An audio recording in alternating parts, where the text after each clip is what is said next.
Hi అండి. Morning lunch బాక్సుల హడావిడి ఉంటుంది, దాంతోపాటు టిఫిన్ల హడావిడి కూడా ఉంటుంది కదా.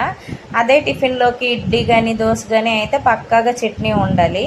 ఒకసారి చట్నీని ఎలా ప్రిపేర్ చేసి చూడండి, క్విక్గా ఉంటుంది, టేస్ట్ కూడా చాలా బాగుంటుంది. ఒక ప్యాన్లో 1 కప్పు పల్లీలు వేసుకొని బాగా వేయించుకోవాలి. 1/2 కప్పు కొబ్బరి ముక్కలు, 5 లేక 6 పచ్చిమిర్చి, 1/2 టేబుల్ స్పూన్ ధనియాలు, 1/2 టేబుల్ స్పూన్ జీలకర్ర బాగా వేయించుకోవాలి.